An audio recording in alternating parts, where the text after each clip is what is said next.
साथियों सलाम, नमस्ते, सत श्री अकाल और जय भीम जोहार। साथियों आज हम बात करेंगे, मोहब्बत की बात होगी, प्रेम की बात होगी, इश्क की। और ये मोहब्बत किससे, इश्क कैसा, दीवानगी किसके लिए। क्या दीवानापन ऐसा हो कि आप सुसाइड ही कर लें, या इश्क ऐसा हो कि किसी के लिए जान दे दें, नदी में डूब जाएं। ये कैसा इश्क। और एक इश्क वैसा भी होता है कि उसे प्रेरणा हासिल करके आप कमाल कर जाते हैं, आप एवरेस्ट के शिखर को चूम लेते हैं, तिरंगा फैला लेते हैं। एक वो भी इश्क होता है। दरअसल एक प्रेम और एक इश्क की बहुत चर्चा है दोस्तों, सिर्फ मुल्क में नहीं, सरहद पार तक। वो है आई लव यू मोहम्मद।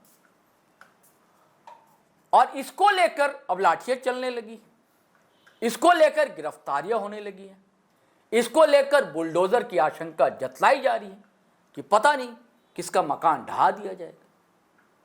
अब ऐसे सवाल इसलिए कि बुलडोजर बाबा जो है सत्तानशी है, वो कहाँ है आपको पता है।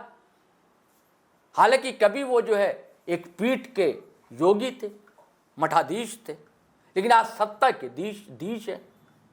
आप समझ रहे होंगे, योगी आदित्यनाथ। अब मामला है दोस्तों बरेली का, जिसकी शुरुआत होती है कानपुर से।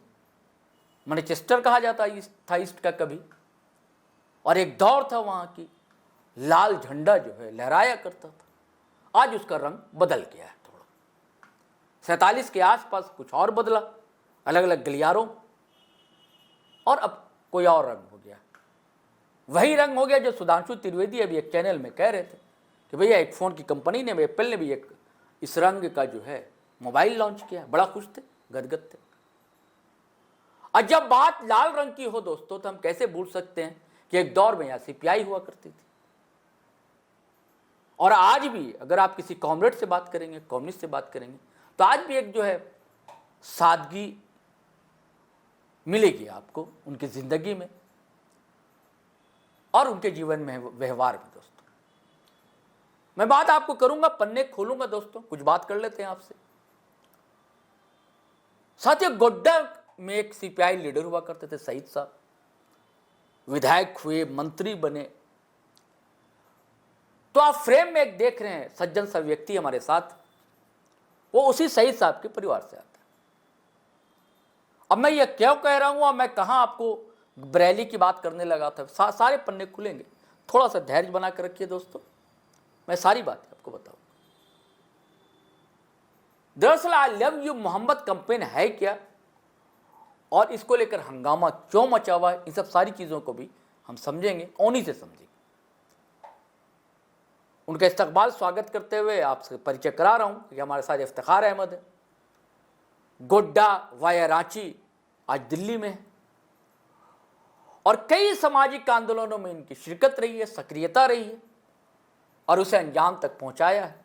इनकी एक जिद है कि समाज में बदलाव लाना है, कुछ हो जाए। उनकी एक जिद है कि समाज में शिक्षा का प्रचार प्रसार हो। उनकी एक जिद यह भी है कि नशा मुक्त समाज की स्थापना हो।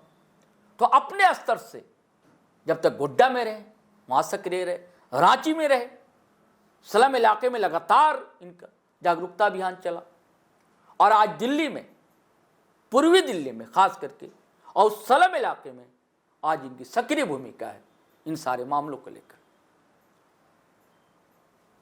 तो मैं सीधे उनसे रूबरू करवाता हूं आपसे, और बस यही सीधा सवाल, वो क्या कर रहे हैं इस पर तो कम बातें होंगी दोस्तों। ये इश्क की जो बात चल रही है आई लव यू मोहम्मद की, और उसको लेकर हंगामा क्यों बरपा हुआ है, इस पर हम चर्चा करेंगे। इफ्तिखार साहब इस्तकबाल है आपका। और पहला सवाल यही है कि ये क्या कैंपेन है आई लव यू मोहम्मद, क्यों ऐसा हंगामा है। बहुत बहुत शुक्रिया शहरोज भाई कि आपने मुझे मौका दिया जी आज बोलने का। आई लव यू मोहम्मद से पहले मैं आज बता देना चाहूँगा कि आज का दिन वो 28 सितंबर है, और 28 शहीद भगत सिंह, शहीद भगत सिंह, जिन्हें शहीद आज़म भगत सिंह कहा जाता है जी, उनकी जयंती है, और जिसने एक वतन से मोहब्बत रख करके अपनी जान को कुर्बान कर दिया। जी। एक तो मोहब्बत का ये एक पैमाना है या उसका रूप है जी। कि उसने मिट्टी से जो है कि मोहब्बत किया, और उसी मिट्टी को आज़ाद कराने के लिए महज 23 साल की उम्र में उसे फांसी दे दी गई।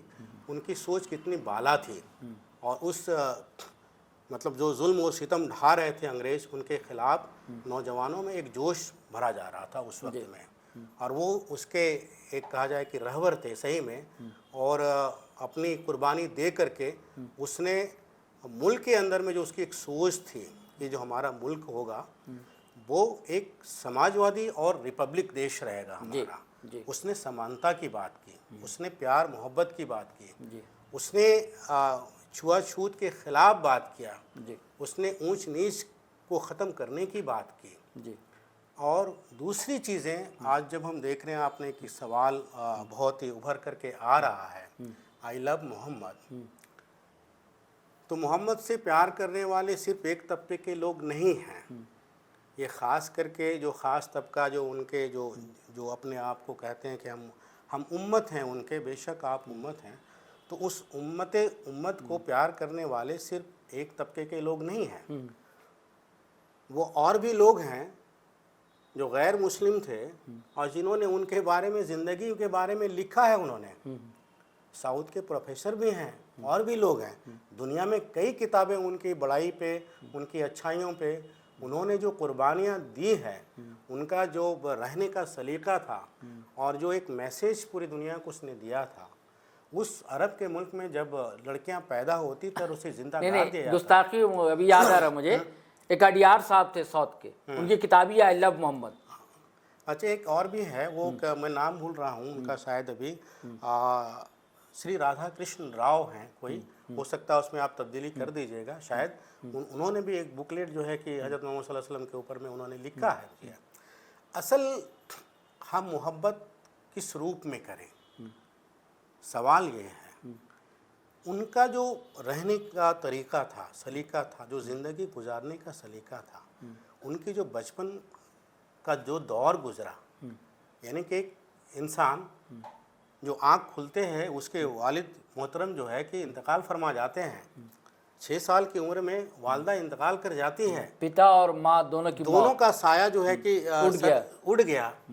और उस बयाबान में नंगे पांव खाली पैर और वो चरवाहे का काम करना, भेड़ और बकरियों को चराना, महज कुछ खजूरों और पानी को ले करके, वो जो ज़िंदगी का तजुर्बा है उसका, मोहब्बत हमें उनके तजुर्बे से होना चाहिए। आगे मोहब्बत हमें वो जो उनकी अमानतदारी थी, जब वो कुछ बड़े हुए और ये कह करके देते थे, जब मक्का के अंदर इस्लाम नहीं फैला था, उस वक्त कहता था कि कोई भी सामान जो है आप ले जाएंगे तो ऐसा करो मोहम्मद के घर पे रख दो, तुम्हारा ये सामान जो है सही सलामत रहेगा। उसने उस अमानत की बात की, उस अमानतदार की बात की। हम क्यों न उस तरह से मोहब्बत करें? नहीं, आपका कहना है कि अगर आप प्रॉफिट मोहम्मद से प्यार करते हैं तो उन्होंने जो अच्छी बातें बताई उसे जिंदगी में, जीवन में उतारिए। बिल्कुल, ये आपका कहना है। बिल्कुल, तभी आपका कहना है कि आई लव मोहम्मद सार्थक है। बिल्कुल, नहीं तो ऐसे सिर्फ बैनर लेकर ये तमाशा क्यों कर रहे हैं? देखिए, ये जो चल रहा है आजकल जो युवाओं के अंदर में जो सोशल मीडिया का जो श्रेय कह लिया जाए, और वो आजकल जो भी लगा रहे हैं, स्टेटस लगा रहे हैं, कहीं भी देखिए आई लव मोहम्मद, कहीं आई लव मोहम्मद। तो हम कहें कि मोहम्मद का जो चरित्र है, रहा है, उसने जो काम किया है, उनकी जो कारकर्दगी रही है, पूरे पैदाइश से लेकर के मौत तक का उनका जो सफ़र रहा है ज़िंदगी का, उनके उन कृतियों को क्यों नहीं आप लगा रहे हैं? आप उन कृतियों को तो लगाइए कि कहा गया था कि यतीमों का हक नहीं मारना है। हाँ भाई, अनाथ का कुछ ले ना लो तुम। आप अगर आप ले भी रहे हैं, ये वाकया भी है भाई, किसी ने मस्जिद बनाने थे उन्हें होंगे, शायद आप मुझे थोड़ा सा सही करेंगे कि भाई कहा गया है कि ये इसका मालिक कौन है, तो कहा एक यतीम बच्चे हैं करके, उसका बोला उसका वाजिब हक दो, उस ज़मीन का, उसका मेहनताना, उस ज़मीन का जो कीमत है उस यतीम को दो ताकि उसका चले। जहाँ ये सोच होती है तो हम उन बातों को क्यों नहीं हो कह रहे? उन्होंने जो ज़िंदगी जीने का फ़लसफ़ा दिया है कि ख़ास करके मोहब्बत का उन्होंने जो पैगाम दिया, उस मोहब्बत के पैगाम का उन्होंने क्या क्या रास्ता अपना है, उन चीज़ों को क्यों नहीं हम हाईलाइट करें? हम सिर्फ आई लव मोहम्मद करने से हम उसको बहुत छोटा क्यों कर दें? उनका जो किरदार रहा है उस किरदार को हम क्यों नहीं पढ़ गए? नहीं, आपका कहना ये है, तो ये सब चीजें समझाएगा कौन? देखिए मौलाना जो हैं उन्होंने तो वही जगह जगह कॉल कर रहे हैं, या जो सामाजिक संगठन के लोग हैं, जैसे ताज़ा मामला बरेली का, ठीक है, बरेली में तौकीर रजा खां उन्होंने पहले कॉल दी और खुद वो घर में बैठे रह गए, कह दिया कि हाउस अरेस्ट है, और जनता जो है, जनता को आपने सड़क पर निकाल दिया, अब पुलिस ने लाठियां चला दी, अब सब पर केस हो गए हैं, सबके घर ढा दिए जाएंगे।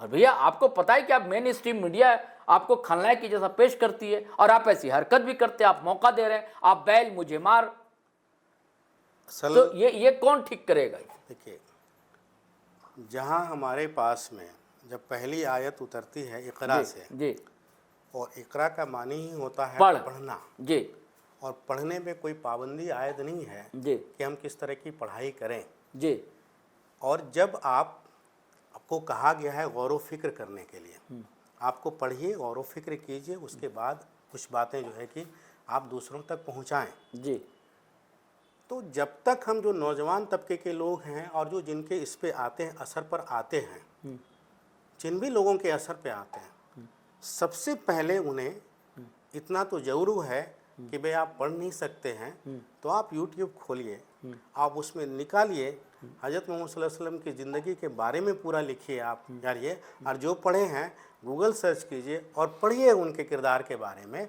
जब आप पढ़ना शुरू करेंगे तो फिर आपका इस्तेमाल नहीं, मैं देखिए, मैं क्या ये एकेडमिक नहीं चर्चा, मेरा कहना कि आज जो सिनेरियो है पॉलिटिकल जो है और जो प्रेशर ऐसा हो क्यों रहा है, इसमें क्या पॉलिटिकल पार्टी के मुदाखला जिनका हस्तक्षेप नहीं देख रहे हैं या सरकार का हस्तक्षेप नहीं देख रहे हैं? अब ये भी कि अब देखिए योगी का जो बयान आया उसके बाद कि वह पीढ़ियां को ठीक कर देंगे, ये कितना हद तक सही है? ये बिल्कुल सही नहीं है। आप जान रहे हैं कि हमारे देश के अंदर में जी जो नफरतों का बाजार गर्म है, और जब देखा जाता है कि कोई एक को टारगेट किया जा रहा है और इससे हमको फ़ायदा है, तो लोग सियासत इसी पर कर रहे हैं और दूसरे लोग इन मामलों में इसलिए नहीं कूद रहे हैं, कहीं न कहीं उनको एक वोट बैंक की जो है कि तक रहता है कि भाई कहीं हमारा जो है कि गड़बड़ ना हो जाए वोट बैंक, ये भी एक बड़ा मसला है उनके लिए। असल इन सारी चीज़ों से हट करके जो नफ़रत है, हम उनको मौका क्यों दें?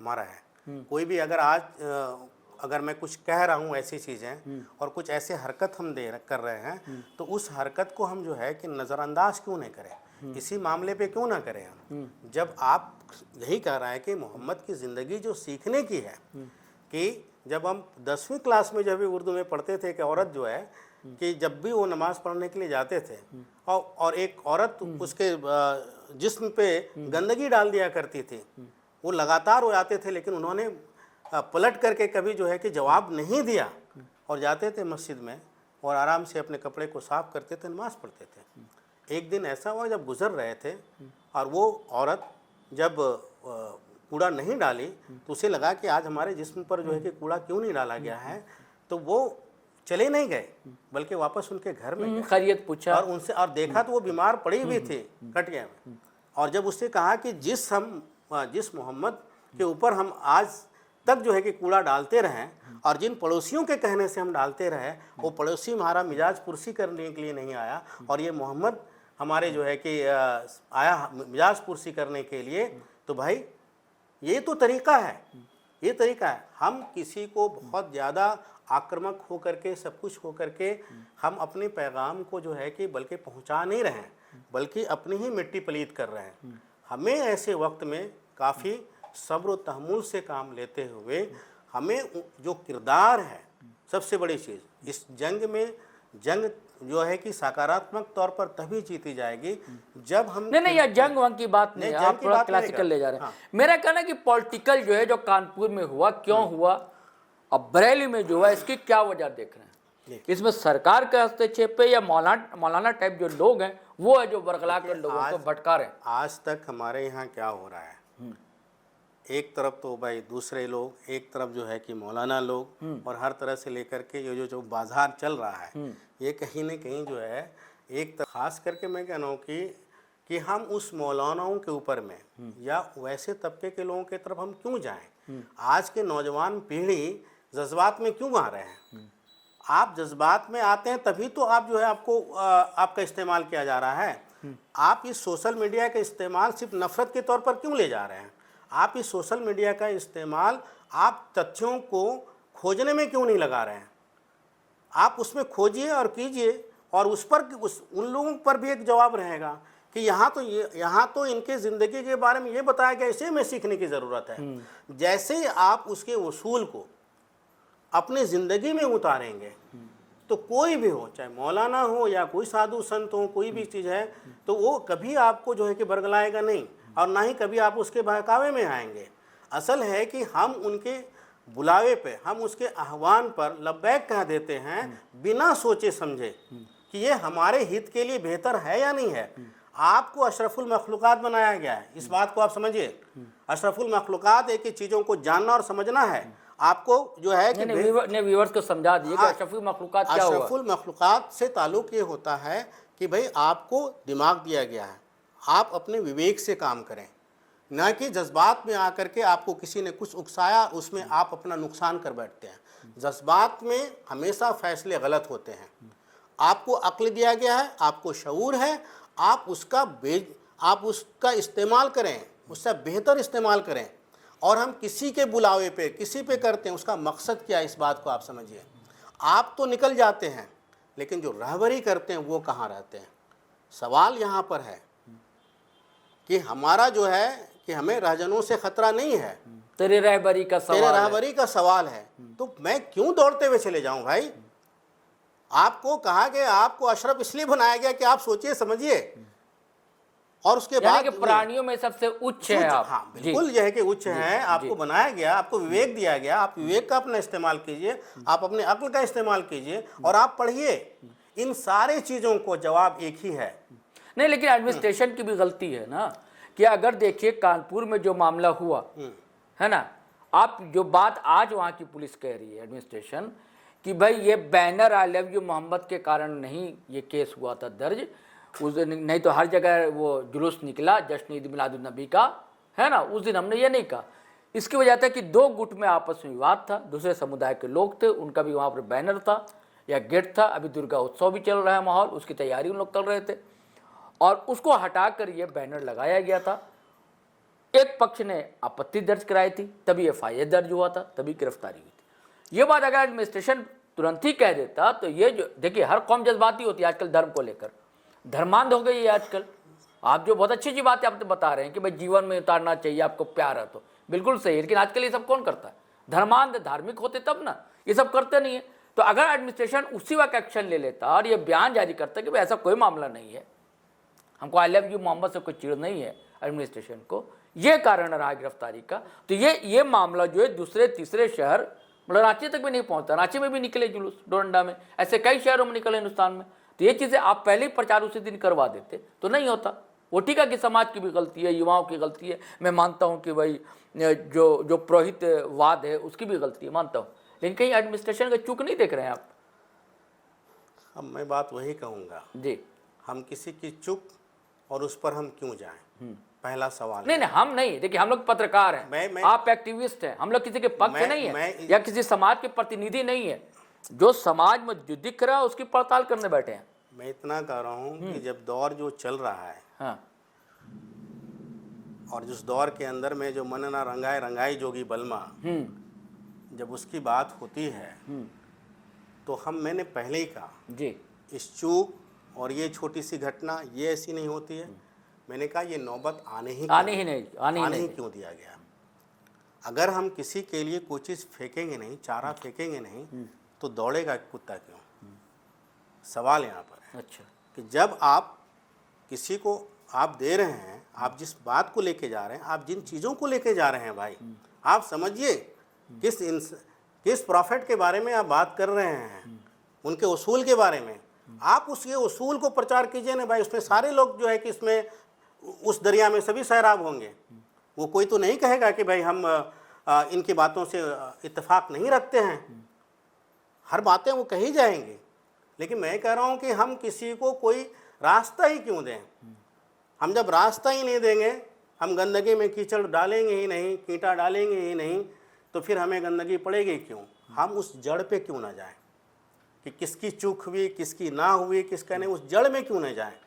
हमें इस सारी चीज़ों का जड़ मैं पहले ही बता दे रहा हूँ, जो मैं शुरुआत में मैंने कहा था कि मैं आज जो हालात है इस देश के अंदर में, जो अनएम्प्लॉयमेंट इतनी ज़्यादा जो है कि बढ़ रही है, लोगों में नफ़रत जो इतना बढ़ रहा है, ये कौन लोग हैं? नफरत बढ़ रही है, बढ़ाई जा रही है। जो कौन लोग हैं, चाहे बढ़ रही है या बढ़ाई जा रही है जी। जब बढ़ती है, जब आती है या कुछ बढ़ाई जाती है तो वो धीरे धीरे बढ़ती चली जाती है, उसे नहीं पता चलता है कि हम क्या कर रहे हैं, जहर कहाँ तक फैल गया। और ये उसको पता ही नहीं रहता है। हम इसमें पूरी तरह से मुलविस हैं।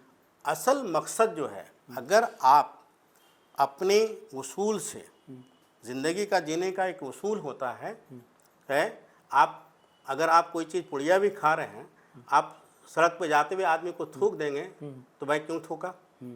ये उसूल है कि हम डस्टबिन, किनारे बिल्कुल डस्टबिन है, वो डस्टबिन में आप डालिए।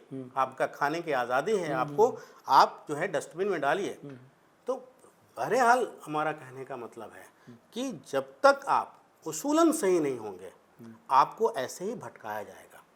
आप अगर मूल मुद्दे जो हिंदुस्तान का जो है कि जो सोल है, हम भारत के लोग, हम उद्देशिका को लेकर के हम नहीं चलेंगे, और इस मिट्टी के अंदर में जो सभी जाति धर्म के लोग दफन हुए, आज़ाद जो भारत मिला, ऐसे नहीं मिला है भाई, ये नहीं मिला है। इसमें कुर्बानियाँ दी गई है नौजवानों की, जिसने अपनी जवानी खोई है, जिसने अपने बेटे को खोया है, जिसने अपने पति को खोया है। उस आज़ाद भारत में इस तरह की हरकतें, जहाँ पर आज जो है कि नफ़रत का बोलबाला है, ये भारत की अस्मिता को जो है कि कोई बहुत बड़ा नाम नहीं होगा, उसके लिए ख़तरा है। और आज ज़रूरत है कि हम उनके वसूल को रोक करके, जो प्रॉफेट मोहम्मद का उसूल है, उसके उन्होंने जो ज़िंदगी के उन्होंने जो गुजारा है जिस तरह से, और उन्होंने जो लोगों के लिए मैसेज दिया है, हम उस मैसेज को लेकर के चलें। हमें हाथों हाथ लिया जाएगा। हम क्यों आएंगे किसी के बहकावे में? क्या ज़रूरत पड़ी हुई है? हम पढ़ें भाई। देखिए, जब तक आप इल्म से आरास्ता रहेंगे, आपको भटका नहीं सकता है, आप उसका भी जवाब दे सकते हैं। शुक्रिया इफ्तिखार भाई। साथ ही बिल्कुल सही कहा इन्होंने, इल्म से आरास्ता यानी शिक्षा से अपनी ज़िंदगी को सज्जित कर लेना, सुसज्जित कर लेना, संवार लेना। दोस्तों, इन्होंने एक और जिक्र किया, कुरान का पहला शब्द इक़रा यानी कि पढ़ो, पढ़। और एक और बात इन्होंने बताई शहीद भगत सिंह को लेकर। इस सारे चीज़ का अगर आप कोलाज बनाएंगे और आज की स्थितियों को देखेंगे, तो ये कोलाज जो है आज की स्थितियों को दोस्तों परास्त कर देगा। शर्त ये है कि आप इन सारी बातों को अगर अपनी ज़िंदगी में उतारते हैं, जीवन में उसको जीवंत करते हैं, तभी जीवन सुंदर होगा, तभी अपना भारत सुंदर होगा, तभी भारत का अच्छा निर्माण होगा। क्योंकि नए दौर का भारत है, नया इंडिया आप भी कहते हैं, हम भी कहते हैं। तो नया इंडिया सिर्फ ऐसे नहीं बनेगा दोस्तों, बहुत कुछ करना अभी बाकी है। और राजनीति जो है वो है ही है, जिसको कहते हैं, वो तो चलती ही रहेगी। तो आप राजनीतिक बहकावे में ना आए, चाहे वो धन के नाम पर राजनीति हो, चाहे किसी सत्ता को लेकर राजनीति हो। और हमारे साथ थे इफ्तिखार साहब, बहुत बहुत शुक्रिया इनका। और आपसे गुजारिश है दोस्तों, जाने से पहले कि अगर आपने हमारा चैनल सब्सक्राइब नहीं किया तो कर लीजिए, और वीडियो हमेशा की तरह धड़ाधड़ फटाफट दनादन शेयर कीजिए, लाइक कीजिए, कमेंट कीजिए। इजाज़त दीजिए। जय हिंद, जय भारत।